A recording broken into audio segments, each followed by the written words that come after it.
In this episode of Nightmare Echoes, Eleazar and Jesse return to the Insidious franchise, this time covering Chapter 2, but in doing so also talk about other movies such as Sleepaway Camp and Saw X. Next episodes on the podcast are Evil Dead 2, Inferno, Ready or Not, and Five Nights at Freddy's, so please subscribe to not miss any of those. Also, if you like what you hear, we kindly ask that you leave us a 5-star review. Enjoy the episode.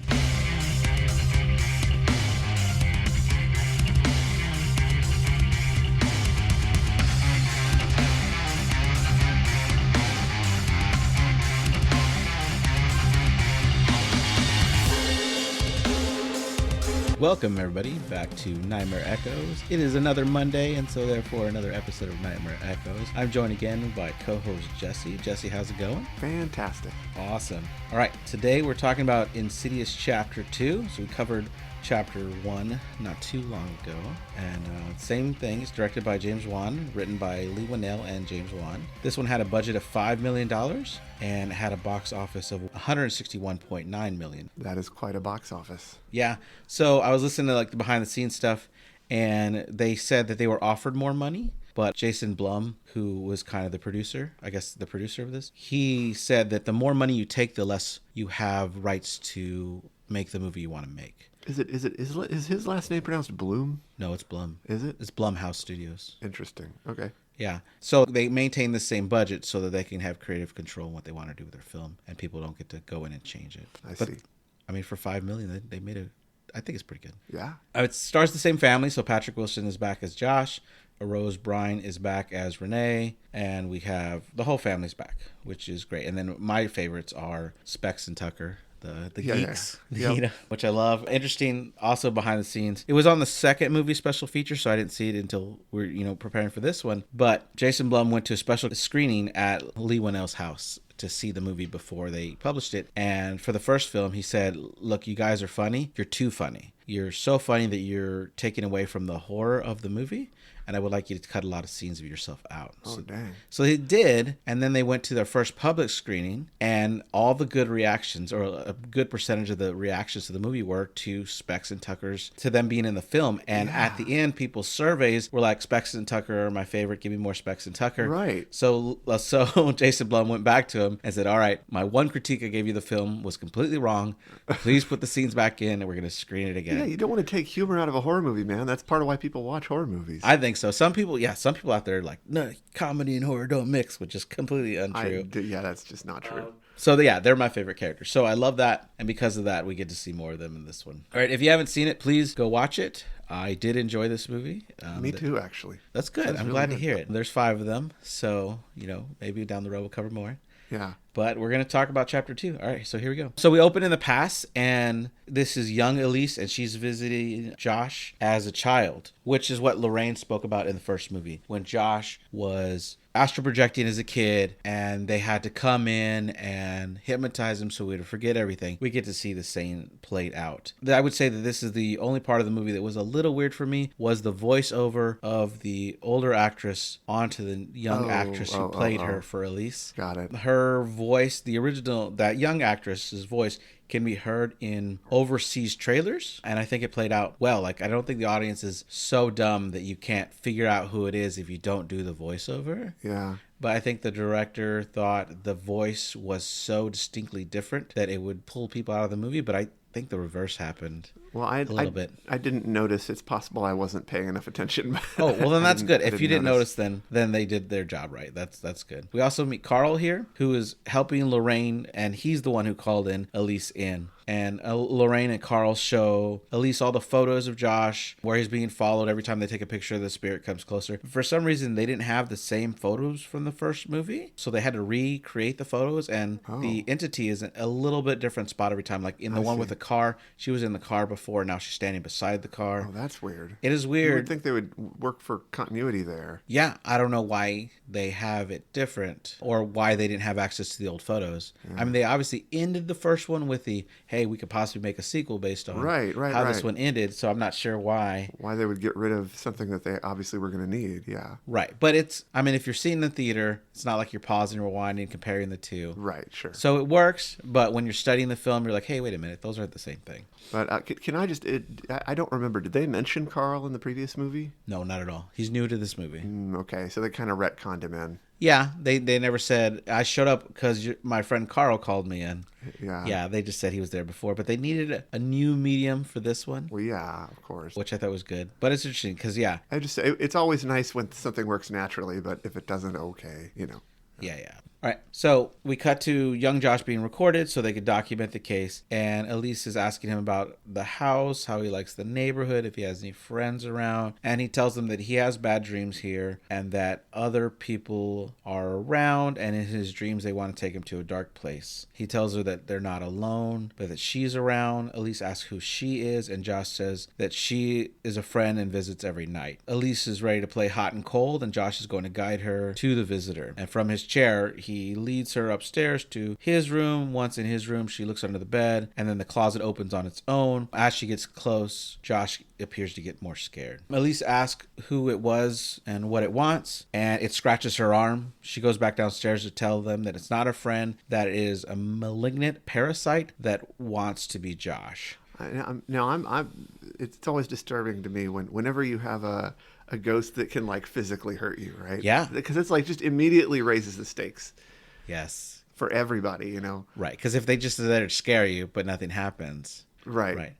And most haunting movies, it's interesting that everybody's scared. There's all these jump scares, but a lot of people don't die or their body count is generally low. Right. But I think when they ended the first one by killing one of the key characters, they really showed us like, okay, look, there's real stakes here. But also just by starting the second one with showing you ghosts can hurt you right away, especially for people who didn't remember the first movie very well or even hadn't seen it.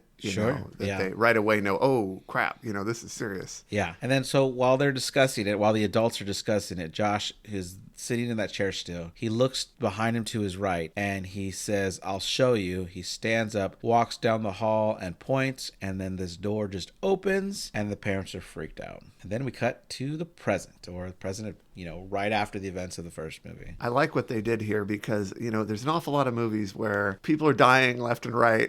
And it's like, there's no cops involved. Nobody asks any questions, right? Like, sure. I love that they address the actual, hey, somebody died here. You're going to have to tell the police something. How's that going to go down, right? Yeah, I do agree. It's interesting, though, because the detective tells her, well, first he's very skeptical, obviously. He's like, so you called them in because you believe there were spirits? He acts like he doesn't believe it at all, because he probably doesn't. She tells him, like, what else was I supposed to do? My kid was in a coma, no medical science was helping him at all, and these people actually got results. My kid is no longer in a coma after they came. The cop obviously believes that Josh is responsible for Elise's death, and he says that they're going to... And he's probably right. Yes, right, and they're going to compare his handprints to the throat marks on there, which does come back later, and I just want to talk about it now.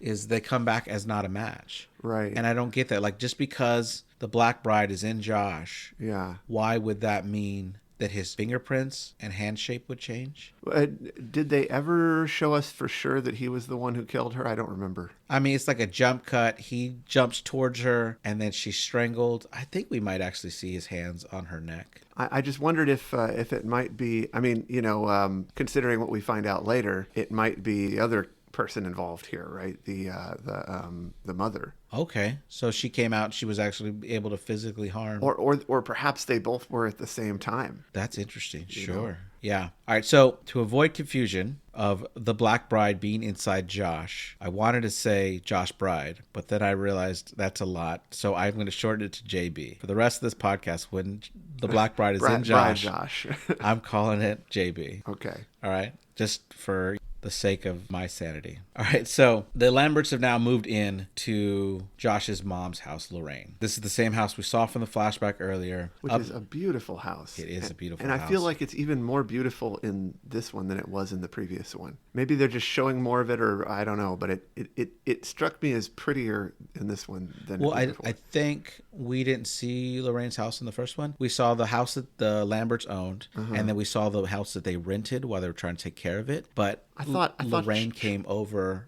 and visited all the time. I thought they moved in with her at some point. No, they just rented a new house. Okay. Like they had the first house that seemed all dark and like, there's a ghost that lives there. Yeah. And then the house that was so bright, like no ghost could possibly live here. Okay. And Okay. That's where I was confused. I didn't remember correctly. No, you're good. You're good. So upstairs, Dalton and Foster are getting ready for bed, and JB is tucking them in. JB seems to have all the memories of Josh because he's able to talk to the kids. He knows their history enough to convince them that JB is their dad. Yeah. Right. Once they're alone, Foster shows Dalton that he's made a telephone out of 2 cans and some string. Dalton thinks it's dumb. Yeah. But he tells him you got to pull the string tighter for it to work. I was going to mention that. I love the little brother thing there, right? Yeah. Like he's calling it dumb, but at the same time he's helping him out. Yeah, exactly. I love that. Well, then JB runs back in the room to get after them for not being in bed, and then they pretend to be asleep. Renee is in the dining room when the piano starts playing some notes on its own. And down the hall, she walks over, and at first, she asks if it might be Lorraine downstairs, but when she gets in the piano room, she finds an old-time radio that is turned on. She turns it off, but she knows she heard the piano. She walks over to it. When she's investigating the piano, she accidentally kicks Callie's walker, which we did see Callie in earlier, and it was like a cheap jump scare. And oh my God,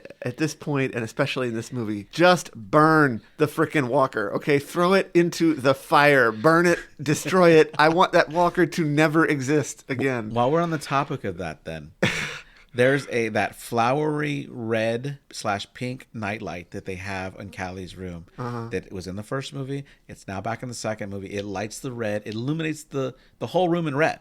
But red's bad. Why invite the red color into your room? So many of these hallways are red. I get that you can't replace all the glass. There's stained glass windows that are red that shone red lighted in the house. Yeah, they're there. I mean, it costs a lot of money to replace that. Sure. But you get rid of that nightlight. Have a nice blue nightlight, not a red nightlight. Oh man! At that point, just have a skull-themed mobile over the babies. You might as well get the baby used to all the horrors and everything, since clearly his family is cursed. Yeah, they are. Callie might as well just become full goth and just be chill with it. Like the girl from Beetlejuice. Yeah, or I was thinking like Wednesday Addams. Right? Yes, of course. Course. Now going to be played by the same people. That's funny. Jenna Ortega is going to play the girl in Beetlejuice as they make the second one, Beetlejuice is the title. And yeah, she plays Wednesday Addams as well. That's pretty funny. So Renee tries to tell JB that the events are still going on, and JB doesn't want to hear any of this. He wants to move on, be a normal family, and she's saying there's nothing normal about this. JB says again that they didn't kill the Elise, and that the things that they did are gone, and now they have their family back, and that's what they should be focusing on. Like, he just downplays it, but since it's the Black Bride, obviously he would want to downplay it. Right. Then we see Tucker and Specs. They're entering Elise's house, and when they go in, they have to pass through a red gate that's connected to the fence, which is really interesting. Yeah, I thought that was interesting too. There's an awful lot of red in this movie. There is. Yeah.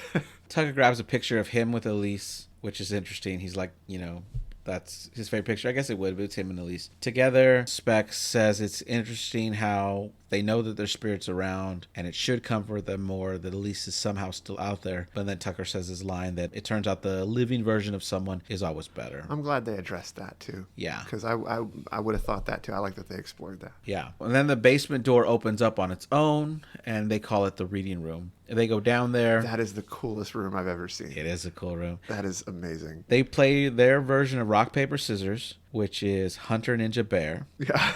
And Spec beats Tucker's ninja with a bear, and Tucker calls BS and asks how a bear could get beat by a ninja, and Specs replies, superior sense of smell, my friend. That makes sense. Yeah. Or how a bear could, I don't know. Which one beat what?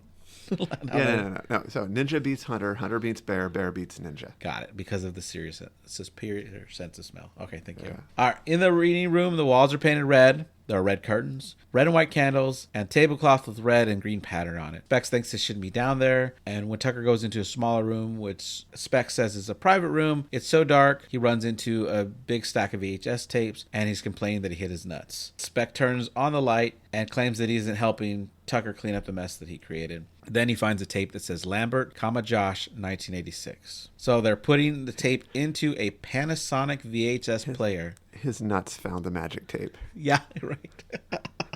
That's funny.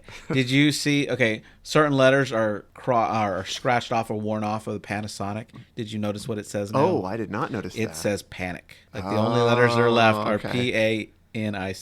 All right. Which is pretty funny. We get the scene where Josh stands up and says, I'll show you. And when they rewind it and pause it, they see someone standing there in the background of the footage, which is really interesting that no one noticed all that time ago. Because they're documenting it for a reason. You would think that Elise would have watched the tape. In fairness, it was extremely dim. That's true. And I guess they use modern technology to try to lighten it up. Yeah. That makes sense. Okay. Thank you for explaining that to me. We see Lorraine, who is asleep on her desk, and she wakes up. On the TV is Carnival of Souls, 1962, and Lorraine turns it off. Apparently, the first movie was slightly based on the makeup of how they did this. The spirits was based on Carnival of Souls with like very pale but dark kind of colors in their makeup, which I liked. I liked the effects. Like I think they were really creepy in the first one. That woman, that girl, the doll girl. And with the shotgun and stuff. Lorraine goes to check on the boys, and Dalton says in his sleep, and then I flew away. She tells him, please don't leave us again. Yeah. And while he's still asleep, he says, Grandma, there's someone standing behind you. She turns on the lamp. Of course, the lampshade is red.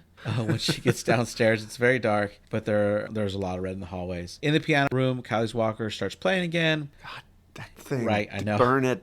Burn it. Back in the hallway, she calls for Renee, asking her if she's making noise. Then she goes to the bathroom, takes some pills, and in the mirror, she sees a woman in a white dress. But as she turns around, the woman's not there, and the door closes on her. When she opens the door, Josh is standing there, or JB. She tries to tell JB about the ghost, but JB shuts her down, saying that if she saw something, that would scare Renee, and we don't want to scare Renee. The next morning, Renee is feeding Callie while JB is playing outside with Foster. Dalton comes into the dining room and he had a bad dream, and he tells Lorraine. He tells how when Lorraine was in his room, he could see someone standing there with her. He goes on to say that later he heard voices in the hallway, and when he went to look, he saw Daddy and he was talking to someone. And we see a scene where JB is saying, you have to go, repeatedly. You have to go. You have to go. And Dalton asks Renee if there's something wrong with Daddy. And just then JB comes in saying he's going to take the boys to school, and he's looking very creepy. I enjoyed the fact that there are two parallel stories that we're following for a lot of this movie. Yeah. You know, it adds to the complexity. It makes it more interesting. There's more to think about. And man, yeah, Josh is so scary in this freaking movie. Yes. I like that he got to play multiple aspects of his character in that regard, because you don't get the same guy who doesn't believe it's still going on. Right. Well, you kind of do, but you get a different guy who doesn't believe that it's going on. This is true. You're right. So now Lorraine is at Elise's house speaking with Tucker and Specs about seeing the ghost, and they take her downstairs to show her the videotape of young Josh, which has now been digitized. When Tucker brightens the footage, you can see adult Josh standing behind young Josh, and Lorraine says, if only Elise was here to help, and they both look at her like it's a good idea. Then Renee receives a phone call from the detective to let him know that forensics came back and Josh's hands didn't match, which I call bullshit. And while on the phone, she kicks Callie's Walker in the living room. Maybe the mother altered the fingerprints on the neck somehow through ghost magic. Right. While she's walking down the hall, there's no music to let you know, but the woman in white is sitting in a chair in the far corner of the living room. She walks by, and if you, just like the kid that was playing hide and seek in the first one, if you didn't notice, you didn't notice. Huh. And then I don't think I noticed. Yeah. And then she hears something. She goes into the living room. She doesn't see anybody, but as she passes by the couch a second time, she sees the woman in white is now sitting on the couch, and she's singing Row, Row, Row Your Boat. She stands up and walks into the hallway. Renee follows her, but she is gone. Can I just interject here? Of course.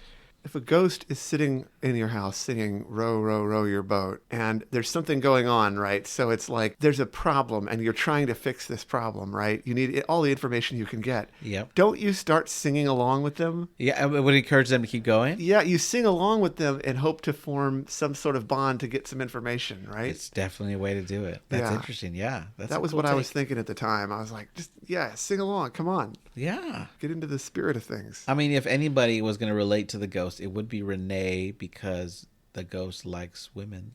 Yeah. Doesn't like men at all, which we'll find out later.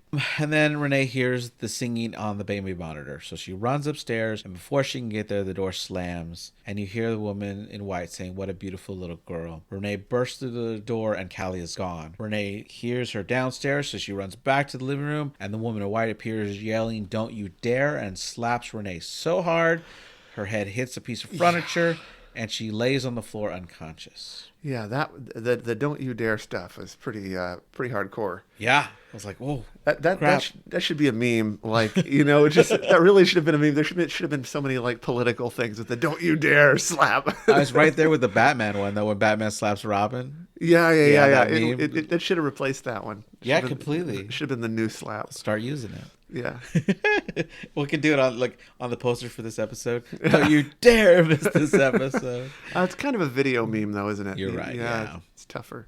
At Elise's house, we now get to meet Carl, who is much older now. He introduces himself to Specs and Tucker, and he tells Lorraine that the years have been much kinder to her than him. I do agree. She's a very beautiful woman. And then they go to the reading room, and he explains that everyone has their own way of connecting to the dead. And with him, it's these dice that he throws, which have letters instead of numbers. When he asks a question, then he rolls the dice. He needs to look at the words amongst the dice. And the first time he tries, it doesn't work, so he tries again. After the second try, he says it's not an exact science. On the third try, the lights go off and the TV turns on in the back. Specs jumps up to say he'll check on the lights, but Carl grabs him, making him stay seated, saying not to break the circle. He looks at the dice, and the middle next to each other are Y-E-S. But I would like to point out that it and O were also very next to each other when he asked the question, is there anybody here? Which, like, he sees obviously Y-E-S, but what? No, that answer would not make sense, though. Right. If there's nobody there. But I would you'd have to, there's times where he rearranges the letters, but the N and O, I mean, you'd have to, they're right next to each other. But like, any word that's an answer is an answer, right? Like, yeah. They really, honestly, they could answer like, tangerine, and that's an answer. Sure. Which is a reference to I just else, thought but you'll have to explain that to me later. There's a movie called Bullet Train that I saw recently. Oh, I love Bullet Train. It's a good movie. That was good. All the characters, they kept coming up with backstories. Yeah. Bullet Train was really good. Yeah, I saw it on the cruise. Oh, cool. Nice. Yeah. About these dice. So there's 6 sides on a die. Yep. There are 26 letters of the alphabet. Yep. I'm not sure how you decide which letters to put on each side of a die if you want to be able to spell a reasonable number of words with it. This is something that I think needs investigating. I'm not sure if this is a specific kind of set of dice. Well, they wanted us to believe that they were hundreds of years old, and he's gotten them passed down to him. That's why they painted them in a way, made them look cracked and old. But yeah, I get what you're saying. I was just thinking that the whole time. Like, how many words can you really spell with these dice? Yeah. But I mean, people have been doing it with Boggle forever, right? Like, that's the point of the game Boggle. That's true. That's a good point. So it's basically just a Boggle set. Yeah. I was just wondering later when he gets a response in Latin on them, and I was thinking must have chose Latin because they didn't have enough letters to say it in English. That could be it. That could be it. All right, so he asks other questions, and he gets the responses of, he asks who killed Elise, and the response is she did. Then they ask the question, what does she want? And the word kill comes. Carl asks, where is she? And the dice show hiding. Carl asks where she's hiding. Specs can hear breathing from the mask that Elise used in the first movie, that gas mask. The dice don't seem to give him an answer. The room gets all windy. Carl and Elise ask where to find the killer. They roll the dice and it reveals Our Lady Angles. There's no E in it, but it's once again right. Not enough letters. Not enough letters. Lorraine tells them that it means her hospital, which she used to work at, Our Lady of the Angels. Then we see that JB finds Renee on the floor and moves her over to the couch, but she doesn't wake up, and he sniffs her. It's just all weird. Yeah, that was quite weird. Now we're at the hospital. There's a closed east wing. It's very dark. It's run down. Garbage is just everywhere, kind of thing. It's dilapidated. It's been abandoned for a long time, obviously. Thank you. You're describing it better than I was. Thank you. That's what I was looking for. They start to hear whispers, and we have another jump scare where when Carl walks into the room, a quick second, we see the Black Bride. And then we see an old man who is a patient who has a nasal cannula providing him oxygen. Carl tells them that what they're looking for is in that room, and Renee tells them that room used to be an ICU, and she remembers it well. And we get a flashback of a time where Renee brought young Josh to the ICU with her at work. I don't know why. Yeah, that was a mistake. Yeah, well, I know our ICU, children under 13 can't go. I guess Josh would have been 13, but so, yeah, your hospital, they understand the dangers of ghosts potentially preying on children. That's what it is. That's what it is. But when he's in there, Josh is looking at monitors. For some reason, when he turns around, the man has already sat up, and he grabs Josh 2 nurses were there, didn't stop him when he sat up. I'm not sure why. And then it takes like 4 people to subdue him to get young Josh away from them, which is pretty crazy. Yeah, that was a pretty scary scene. My first thought was like, did he press something on the thing? He didn't, but like, no, it was just so weird.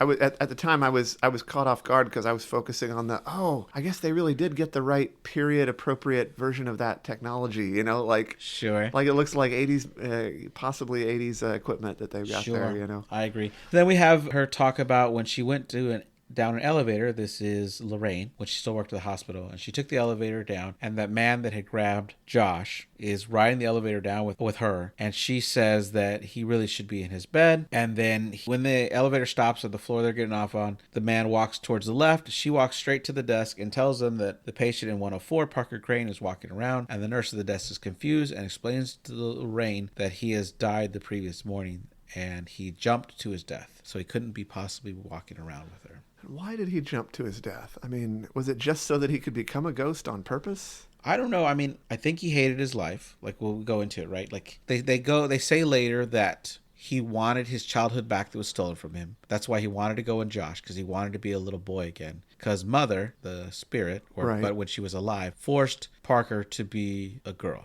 We can call her like Mrs. Crane, I guess, right? Sure, yeah. But yeah, Mrs. Crane forced him to be a girl his whole life. And so when he's a spirit, we know that he wants to be in Josh to be a little boy again. So maybe he just was tired of his miserable life. He was there because he tried to castrate himself, which I wonder right. if okay. Mother or Mrs. Crane as a spirit at that point trying to make him do it. Oh, I'm sure. Right. And so maybe he's being haunted by Mrs. Crane and he wanted to end it. Well, he certainly was haunted by, they already established that, I think. Yeah. Okay. You're right. So maybe him killing himself was a way to try to end it, but not realizing he would be stuck with her in the afterlife. But I mean, he was so obsessed with Josh in that one scene where he's staring at him, right, that you got to wonder if he specifically killed himself so that he could inhabit Josh because he wanted to.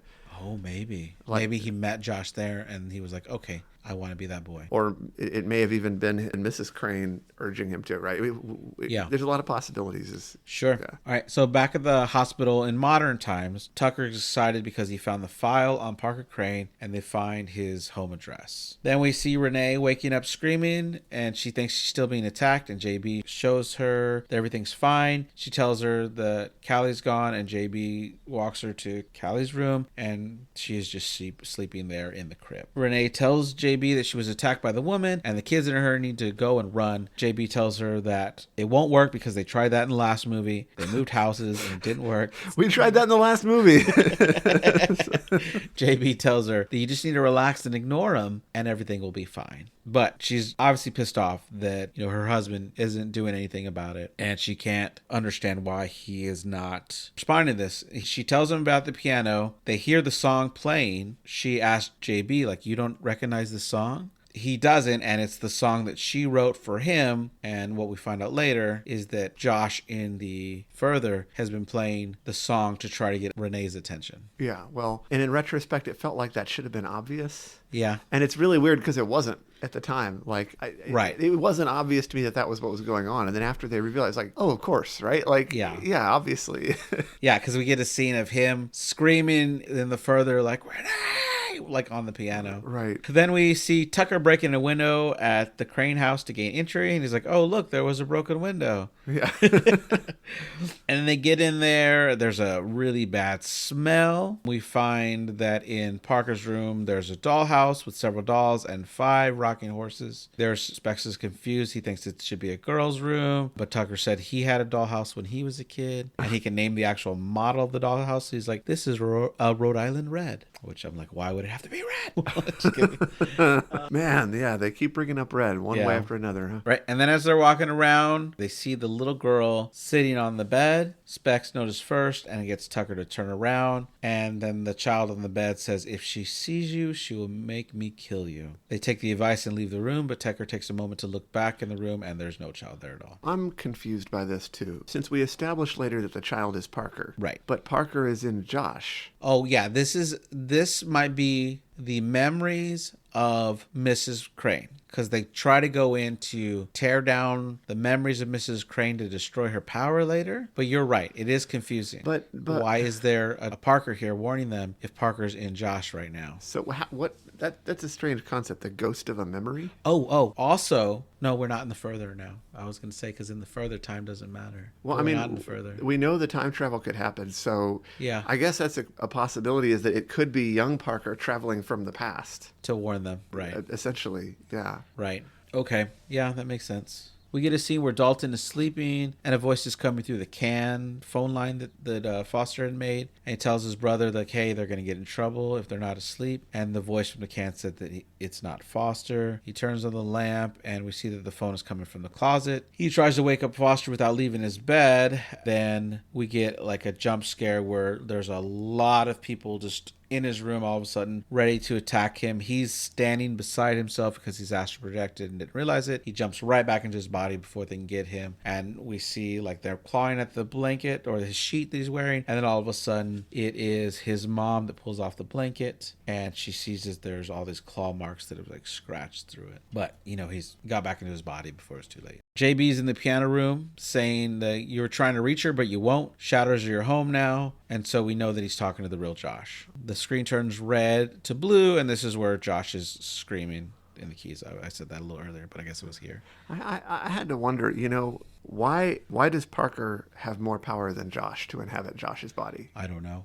It's kind of strange. It's weird because, in the first one, they're like, you're still alive, you have more power. And, like, that was a rule that they said when he was fighting the long-haired fiend. Yeah. And now, once Parker's in his body, why can't he just jump back in? If he's alive and stronger, it doesn't. That's you're what right. I was thinking. It doesn't make sense. Back at the Crane house, you're using the dice. This is where it starts saying things in Latin. They get the word mors, which is Latin for death. That's what they say. Is that true? Yeah. They have a scene where the chandelier almost falls on Lorraine. Carl's able to push her out of the way beforehand. Specs and Tucker run down. Carl asks on the dice, you're not Elise, and it does reply no. And I'm like, why do you have to tell the truth? Like did the dice make you tell the truth? I don't. Of course I am. I don't think that she wants to lie for any reason here. She's just, okay. Right. She's straight up just messing with him, right? Right. And then so this is where Carl yells out, "Who is it?" Rolls it. The dice read Mater Martiso. No, just Mater Mortis. Mater Mortis. Okay, thank you. Mother of death. Mother of death. Okay. And it's worth pointing out also that death is feminine in Latin. So okay. I don't know if that's intentional, but it does kind of make sense with her wanting her kid to be a female, right? Sure. And then they hear noises from behind a bookcase. Tucker taps on the wood. It's kind of hollow behind it. So they knock again, and then this time knocking comes back, which is very loud. The three men that are there move the bookshelf out of the way, and it unleashes that awful smell. It just becomes way worse. And the group almost vomits, or someone in the group vomits. They reveal a room of decaying bodies sitting in chairs covered with sheets, but many of the hands can be seen sticking out. Tucker lifts the sheet of one of them, and this does cause Tucker to vomit a little. They find a cabinet that looks like it's supposed to display like fancy dishware and stuff, but it's got a lot of surgical tools. And then they see a chest across the room, and in this chest are news articles about the Bride in Black and how Bride in Black got their 15th victim. I think if you've got a whole room full of decaying bodies in a house, yeah, people are going to be able to smell that house from pretty far away. Yeah, you would think so. You would think. Yeah. There would be a lot of dogs and animals in there chewing on the bones. Sure, and also, why would the house be abandoned for 13 years? You would think someone would be trying to fix it up or sell it. Yeah. Yeah, it's hard to believe that, there wouldn't be someone that'd be like, all right, we own it now. Right. Especially if everybody in the family's dead. Yeah. Then we see a mannequin that's displaying the black bridal dress. Carl goes to touch the gown, and this puts us into a flashback of Parker Crane getting into the dress, applying makeup, and grabbing a surgical saw to kill a victim that he is bound and gagged. Carl tells the group that Parker Crane wore the dress, and it was his disguise, so when he killed people, because his mother forced him to. And then that's where they say that Parker Crane wanted his childhood back, which his mother stole from him, and this is why he wanted to be in young Josh. We see Renee driving to their house with Callie, and Lorraine stops her from going in. Renee tells Lorraine that the other kids were dropped off at Jessica's house because Josh didn't feel well. I think Jessica's the babysitter. Lorraine tells Renee that her kids are all in danger. She needs to get back in the car now. And Renee asks Lorraine if she's seen ghosts around the house, and Lorraine tells her that the danger is Josh. So we get a scene where Josh wakes up as they're driving away. Then we see Tucker Carl in the van with Specs. Tucker's telling Carl that the code word is quesadillas, and Specs says that they agreed that unicorn would be the code word. I'm not sure why this matters so much to him. That's Yeah, well, either one of them would be hard to come up with in conversation. I agree with them on this. Like, how would you, well, it's lunchtime. Let's go have quesadillas. Well, I think you could work quesadilla more easily than unicorn. Yeah. Because, like, you can, sorry, I just had a quesadilla earlier. I'm not feeling, whereas what else? Sure. By the way, unicorn. I don't know how you're going to do that one. It just. Ever gone to Paint My Numbers class? I did one, and they did it was on unicorns. You're right. Yeah. Okay, that's a good point. Yeah, my stomach doesn't feel well. I'd say I had a quesadilla. Yeah. That's a good one. All right, so we see Carl knocking on the door. JB answers, and Carl explains that he probably can't remember him because of the past events, but he was in his life when he was young. He says that he's there because he's a friend of Elise and would like Josh's help to get some closure. When they let him in, we see that Specs is excited and he feels like an FBI agent. And he puts his hand on Tucker's knee. Oh, yeah. Tucker's looks at him like, what the heck are you doing? Yeah. It's awesome. For all those who ship them, there you go. That's what it is, right? Yeah. That's what it is. Lorraine is telling Renee that when Josh Ash projects that something else came back, she tells him who the spirit is, and Renee admits that for the first time in 12 years, she looked into Josh's eyes and didn't recognize him. And then we get Carl asking JB about the events of the night, and Josh tells him that Elise showed him a place with really strange things, but in the end, they got Dalton back. And goes on to say that afterwards, he left the room and returned back in a few minutes, and Elise was dead. Carl sees a tooth on the floor. He pretends to drop his glasses so he can retrieve the tooth when he's getting his glasses. And then Carl asks JB if, while in the further, did he see an old woman that used to haunt him? JB says no. As Carl is walking, JB grabs him for a jump scare and asks if he would like a drink. Carl said water would be nice. And while JB is gone, Carl examines the tooth and then prepares a syringe by taking off the syringe cap. The camera pulls back to see that Josh is already in the room and asks Carl what he's hiding, and he says nothing. JB says that JB thought he might be playing with his dice and that Mother told him that Carl likes to play with his dice. So he let the cat out of the bag. Like, yes, we all know who I am. Right. And Carl says he didn't realize that Lorraine had talked to him this morning. But I would think that Carl would know that he knows that he's not talking about. You would think his mother, or he was or trying to pretend like he doesn't know yet to buy time, or just wishful thinking. Yeah, Carl pulls out the dice to explain their purpose. And honestly, that's the point at which quesadilla should have been said. Right. Why do you wait any further than that? Right. Yeah. Let's go to lunch. You want a quesadilla? Yeah. Right. I love quesadillas. Carl pulls out the dice to explain their purpose, and he asks what JB is hiding behind his back. And JB suggests that he use the dice. The mother said Carl was very good with them at the house. Okay, so he's talking about that they were just at the Crane's house. And so Parker does throw the dice. They spell the word knife right there clearly in the middle. You skipped that dramatic scene where he finally accepts that the ruse is up, right? He changes to addressing him. He switches from addressing him as Josh to addressing him as Parker Crane. Oh, okay, that's right. Okay, yes, you're right. He says, what is Josh? Then stops. He goes, what is Parker Crane holding behind his back? Yeah. Rolls the dice. It spells out knife. And then Parker pulls the knife from behind his back and says that Mother was right. Then we see Specs and Tucker screaming, starting to run in. Josh throws a coffee mug at Carl, then continues to attack with a knife. While Specs is running in the house, Tucker struggles to get a taser out of the bag. I was like, he should have had that ready already. Carl knocks down the knife with a baseball bat. Instead of continuing to attack him with the baseball bat, he puts down the baseball bat to grab a syringe out. But then Parker uses that to throw him against the wall to knock him out. Specs gets in a chokehold. Specs makes it to JB, gives him a reverse elbow to the chin, which sends him into the wall, and then he hits his head and hits the floor. Tucker then comes in behind JB and uses the taser, which makes JB release Carl. But unfortunately, JB now has a syringe and uses it on Tucker, which makes him woozy and sends him crashing on top of Specs. And since Tucker outweighs Specs by quite a bit, he seems to be trapped. JB comes over, grabs Specs by the top of the head and smashes backwards on the floor, and we fade to black. Now in the further, we see Josh with a lantern, and he helps Carl to his feet. Josh knows that he knows him, and Carl, who has never been to the further, knows that he is there because Josh is there. Josh explains that he's been trying to kill the whole family, and he's getting weaker by the moment. Carl wants to find Elise, but Josh tells him that she's not there anymore. But then they go into the further to go to try to find her. JB is hearing his mother's voice, or Parker's hearing his mother's voice over and over, telling him to kill them, and he screams to the mother to get out of his head. Yeah, it's interesting the extent to which he's still kind of resisting her. Like, yeah. You would think after this whole lifetime by now he would have just given up, right? I mean, sure. Carl starts to scream for Elise, but Josh warns him against that because it'll attract unwanted attention. And then Carl's freaked out because he sees someone standing right in front of Josh, but Josh doesn't see it. Carl says that he's talking to Josh, and Josh asks what he's saying, and he starts whispering, "He's got your baby." And we get kind of like a jump scare where he's revealed. And it's a completely naked man who's just repeating the line over and over. "He's got your baby. He's got your baby." Yeah, I don't understand why Josh didn't see him. I don't know either. I think we were supposed to believe that Carl was really dead and Josh isn't. And that's what it went. But when we find out later that Carl just got knocked out into the further. Yeah, I was never under the impression that Carl was dead. Oh, really? It got me. I think they didn't convey that well enough for me. Oh, okay. Well, I was fooled by it. It's the first time watching it, obviously. But then they point where the baby's being held, and we see the first house from the first movie.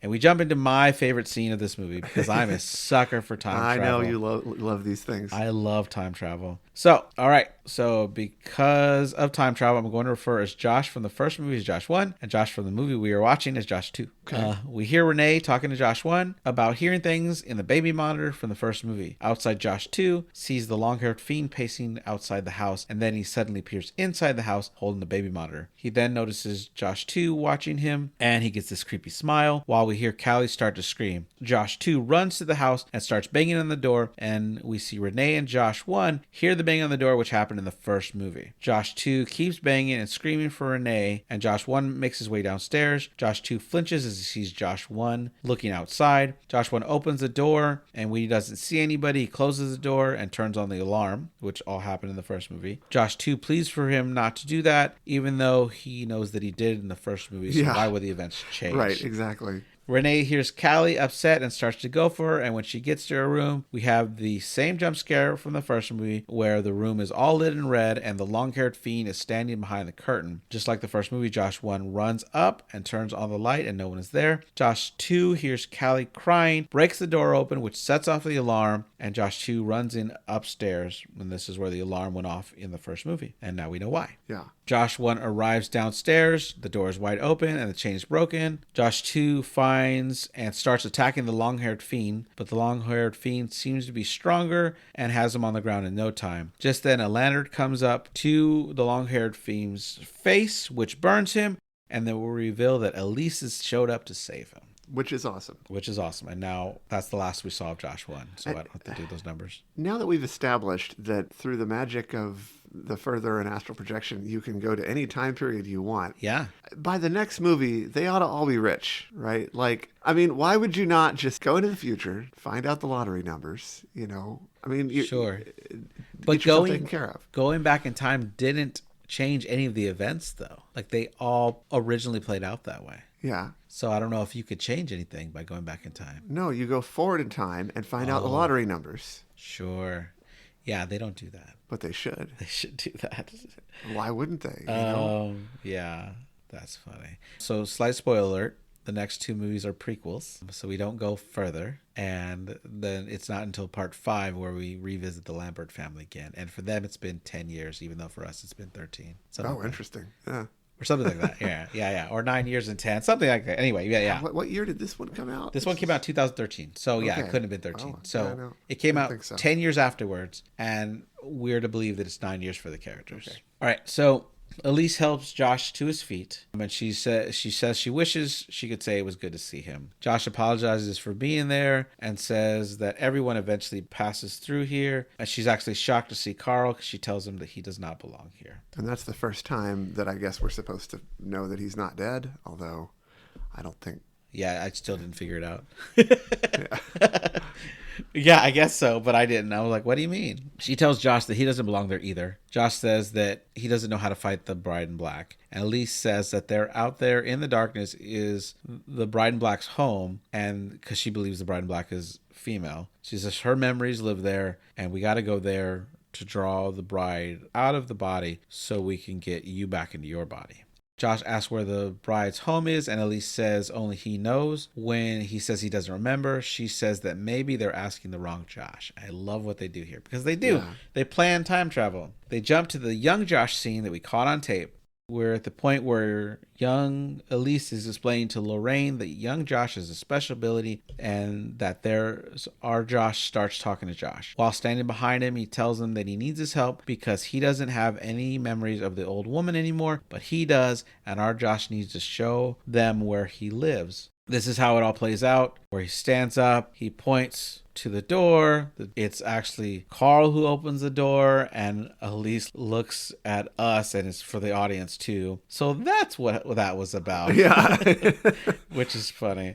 That is funny. Yeah, I love how everything made sense. Yes, it was good. It was interesting too, because they didn't write part 2 while they were writing part 1. They wrote to figure out how to fit it in. Yeah, they had to, which I thought was great. Yeah. Josh leads the way with a lantern, and they find the red door, and as they approach it, it opens on its own. We cut to Lorraine and Renee showing back up at the house, and they're worried about what they're going to find. They call out for Carl, and then they call out for Josh, and then they find Parker in the kitchen spinning dice on its edge. When Lorraine asks if Carl showed up, Parker responds no, but in a moment of pain to his head, which is probably from Mother, he drops the dice, and it rolls and lands on E. I don't know what that means. I don't either. I was wondering that too. Then Parker looks up and sees... we see his face, and he's looking all old and decayed, because we'd established that the body will decay the longer that Parker stays in the body.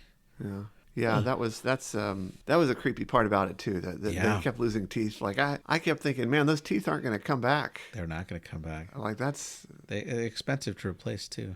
Yeah. But Parker doesn't care. Yeah. Which is interesting because it's not a good plan. If you're in this body and it's just going to kill it, how long do you get to enjoy life? Yeah, I didn't quite understand why his mom was claiming that if he killed the family, he would be able to live. I don't understand. I think she was wrong, and she just wanted him to kill people. That's my guess. I agree with you there. So they run. Parker takes a different path through the house because some reason he knows the house better than they do, and is able to get to the front door faster and slam it on them. They run into the piano room. He tries to get in, but they slam his hand in there, and he cries out in pain. But they open enough to let him get his hand out, and he says that he hasn't felt pain in a long time, but he misses it, but not as much as he misses inflicting it on others. Thank you. Renee tries to get out the back door via the kitchen, but is stopped. She proceeds to bash Parker over the head with a pan, and then she runs off. Parker throws a red teapot, and it lands a headshot, which sends Renee to the floor. Jessica drives up to drop off the kids, who are excited to be home. I don't know where Callie is in this moment. The two boys are running up. Oh, yeah, I didn't think of that. I don't know. I don't think it's addressed. Yeah. It's just weird. Just an oversight. Yeah. Parker says that Mother told him to kill Renee. He didn't want to, but now he knows that Mother was right. Parker grabs her legs, flips her over, spins her around, climbs on top of her, and calls her a miserable, ungrateful bitch. He tells her that she has wasted her life being afraid of the dead because soon she'll be one of them, and that when she is taken from this world, she'll realize how happy she should have been in this life the whole time. I feel like this is the authors talking to us, trying to teach us some sort of lesson about appreciating life. Stop watching horror movies. No, well, yeah, now that you mention it, it wouldn't make sense for them to tell us to stop watching horror movies. But I was interpreting it more as just like people trying to tell us to appreciate life, which, so I will stop appreciating life just because I want to show them just to spite. I want to show them that they don't get to tell me what to do. Yeah. Then Parker starts strangling her, and she sees the Bride in Black strangling her. Then Dalton runs up and hits Parker Crane over the head with a baseball bat. I love this baseball bat. It is so useful. They need to use that baseball bat on that walker. Yes, they do. Oh, there's a outdated piece of equipment we have at work. It's a scanner that used to tell you where you dropped off medication to, but it's a piece of crap. And we've gotten better technology now that works on iPhones. So everybody's iPhone that they use at work now has this technology. And so as someone's going away present, they got like someone had hidden the last one in a drawer so that we could bring a baseball bat and smash it as a going away present to somebody, which I think was awesome. That's awesome. In the end, they all chickened out. They're like, it's going to make a big mess. Aww. I'm like, what? Oh, man. Now through the red door, Josh, Carl, and Elise are in the childhood room of Parker Crane. They see Parker dressed as a little girl, and the scene plays out where Parker wanted to be a boy and his mother wouldn't let him. The slap, which Renee felt earlier, is an echo from this memory, and we see it here. When Parker had drawn a drawing for his mom saying to Mommy, love Parker, and while most parents would love that kind of drawing, Mrs. Crane does not. She tells you, don't you dare call yourself Parker, your name is Marilyn. Yeah. They stand there and watch as the mother tells Parker that she has to behave like a good little girl. She stops mid-sentence to see the three intruders present, and this is freaking creepy. And I could tell you that having a mentally ill mother absolutely can mess you up that much. So that is totally believable. I'm sorry. Sorry, man. From my experience. It's also interesting. I wondered if there was going to be any political resonance from that scene, right? Like the mother trying to make the kid trans kind of thing. But, so this is where I want to talk about, spoiler alert for Sleepaway Camp. In that movie, we have a main character who's this girl that goes to camp with everybody else. She's really awkward. She doesn't want to talk to anybody, really. She does befriend one guy. People are dying everywhere. No one knows who's doing it. At the end of the movie, it is revealed that that little girl is actually a boy, and that when his sister and father were killed in a boating accident in the beginning of the movie, that the survivor of the child wasn't the girl, it was the boy, but the aunt who adopted him already had a boy, so she wanted a girl and forced this person to be a girl their whole life, which is how they're related. But apparently that drove that character to killing, which is also related. Which is related, and a lot of people see it as unfair that the only times that the topic of identity comes up in horror, or often too much, is related with, and then they kill people, which I would see as unfortunate. But it's horror. Yeah, it's horror, right? It is. Yeah. It is. But yes, I could see how, if that is who you are, and you get a movie that focuses on who you are, and then you're always the killer. I don't know. But in that same regard, I love when they cast Mexicans, even if they're killers or not. Like Saw 10 was Saw versus the Mexicans. So, and then one white woman that was the rich one. All right, anyway. Okay, cool. Moving on. We see Dalton telling Renee that he can astral project to find Josh and to bring him back while he hides under the space in the stairs. They made it down to the cellar now. Parker Crane's trying to break in with a fire extinguisher. Now Dalton goes through the further and goes to the red door trying to find him. Josh finds himself in a room with Parker Crane's victims, and he starts removing sheets that are covering bodies. Then we get Parker Crane in reality. He gets through one door, and now he makes it down the stairs. He's trying to get to the next door, while upstairs Specs is starting to wake up. Specs checks on Tucker, but then runs to free Renee. He hears her that she's screaming because she's been trapped in the bathroom. Parker Crane is now inside the cellar. Renee is trying to fight him off. Then Parker notices that Dalton's there astral projecting. We see Elise finds Child Parker, who asks for her help in stopping Mother so that they can finally be free of her torture. Josh pulls off the sheet of it's very strange that Parker is against Parker. Yeah, it's very odd. Well, young Parker is against Mother, and I would agree that old Parker is and indirectly old Parker. But old Parker, yeah, but I think old Parker doesn't want to be controlled by Mother yet anymore either. He keeps telling her to go away, go away. Yeah. But yeah. So Josh finally pulls off the sheet, which reveals Mrs. Crane. She grabs him, sending him backwards, and while in the living world, Specs is attacking old Parker before he can get to Dalton. Parker delivers one knee to the stomach, one to the face, and Specs is back on the ground. And in the further, Mrs. Crane is choking Josh, saying that little girls need to learn to be good. Parker grabs a hammer and is aimed for Dalton. Elise grabs a rocking horse and smashes it over Mother's head. Go Elise. Mrs. Crane. Right, no, right? MMA fighter Elise. Yeah.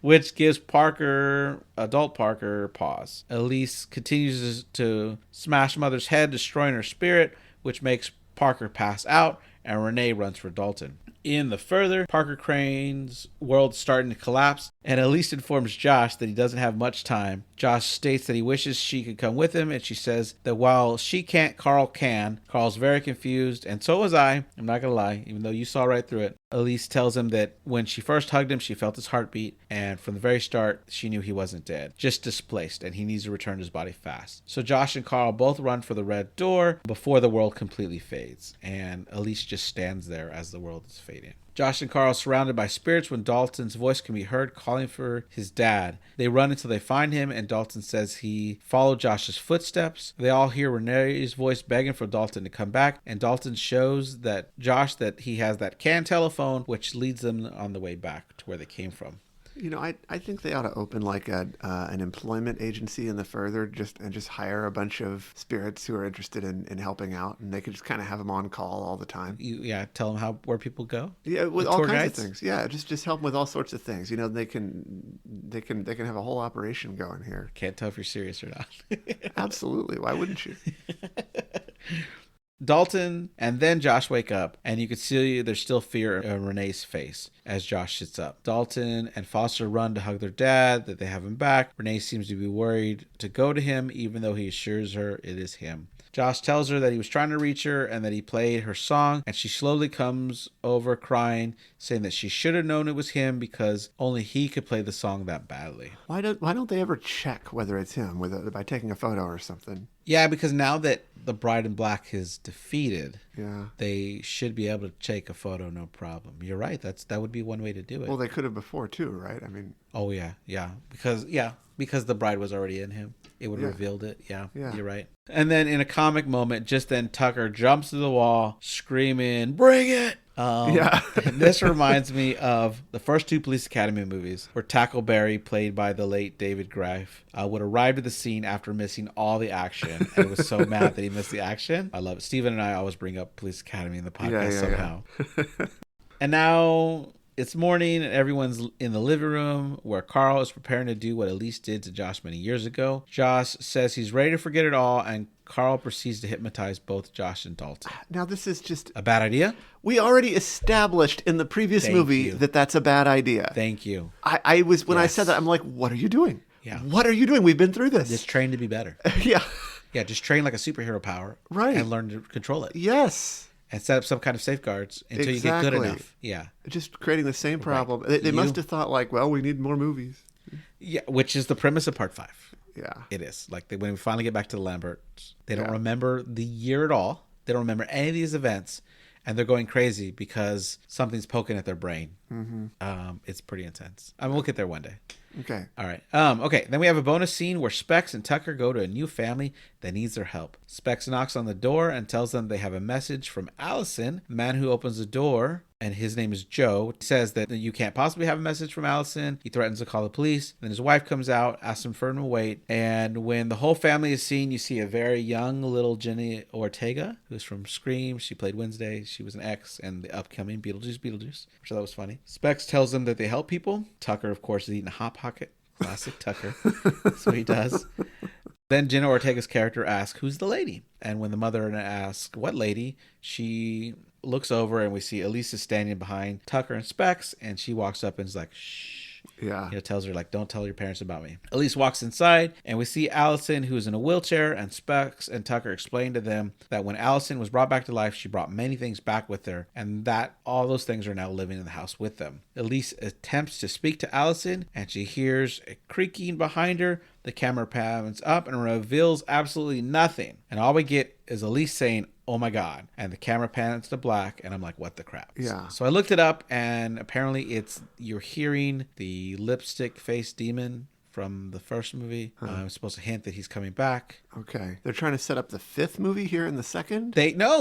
Right, exactly. That's the problem, right? Yeah. That's the problem. Because they do that. And then in the 3rd movie, it's a prequel. And they do the same thing. They end it with another lipstick. Oh, the lipstick face demon's coming back. Which doesn't make sense because it's beforehand. And we already know they battled lipstick demon in this time. Yeah. But I will say that the third one, I see a lot of lists that list it as the second worst in the series, but then I hear people that are passionately like, this prequel turned out to be the best movie in the series. And so I like it a lot. It does follow Specs, Tucker, and Elise more. The Lamberts aren't there anywhere, and I think it's really good. The fourth one is not great. Okay. The fifth one's okay. Yeah. All right. Okay. So. Well, we'll see how the 6th through 10th are. Yeah, right. Also, some behind-the-scenes stuff on the special features. In the scene where Carl and Elise are sitting flying backwards, they're on a cart that pulls them backwards, but it has a handle there for safety. But Elise's actress, Lynn Shay, kept grabbing the handle, and they're like, it looks like you're riding a roller coaster. I need you to not grab the handle. And, like, she's supposed to have her hands up in panic, but she keeps grabbing the handle, and they had to film it over and over until she got it right. I thought it was pretty funny. I think eventually they just zoomed in so you couldn't see her hands. The wardrobe design person said that she wanted to make all of Renee's outfits appear to be delicate to sell the fact that Renee was vulnerable. I thought it was an interesting touch. The first film's spirits were inspired by Carnival of Souls. They had a monochromatic look, very pale with dark eyes. And in this film, they wanted to make them look more realistic. But I was creeped out a little more by the doll girl in the first movie. Yeah, that was definitely creepy. I don't know about more or less creepy. Because to be honest, for me, that's not what I'm looking for. Sure. In a movie anyway. Like I thought the movie looked good. Yeah. And the story was more interesting in my opinion than the first one. Okay, cool. It had a little more dimension to it. It was more complicated. The time travel. Yeah. That part was it, but there was also there was more going on. There was more going on. They made more full use of the characters, the setting, and the rules they had established in the first movie. I guess the first movie had to spend more time on explication. Sure. And now that they've got this all set up, they can have a more in-depth movie. And so I just thought it worked really well. And I actually thought it was better than the first movie. Cool. I did like it a lot too. I don't know which one I would put first or not, but I do like this one a lot. The hospital used was originally built in 1902, and it was the Santa Fe Railroad Hospital, and it serviced railroad employees. Then it was rebuilt into the 1920s and was in operation until 1991, and since then has been used for filming. And it appears in Born in East LA, the Addams Family Values movie, Zombie Strippers, The Lords of Salem, Buffy the Vampire Slayer had an episode there. Really? Charmed, True Blood, Criminal Minds. The Nine Inch Nails song Closer was filmed there, which I think was cool. But a lot of people claim it's haunted. For real. And Lee Winnell brought his wife to the hospital, and they were just hoping to see something interesting. But a lot of times when people go looking for it, it's not there. But apparently months later, Lee Winnell's wife's friend convinces her to go to a psychic, and the psychic starts asking if they've been to a place with long stretched out white arches, and she remembers this place, and he tells her she's never to go there again because she was inviting something in and she almost brought something home with her. And she does admit, or Lee Winnell in the interview says that she was there saying, come, like, we want to see you, come. And the spirits would have taken that, if you believe in that at all, as an invitation to go in. I just thought it was funny. I like this idea that this highly visited, highly used hospital location where there are always lots of film cameras everywhere, yes, has captured no evidence of the ghosts that are apparently there. And when we finally do get a video of ghosts there, right, it's going to be somehow with a 1993 cell phone that someone somehow has, right? Right. Oh, that's awesome. Then also the special features is a prequel series called Spectral Sightings, where Tucker and Specs are investigating haunted houses. Not that a 1993 cell phone would have a camera.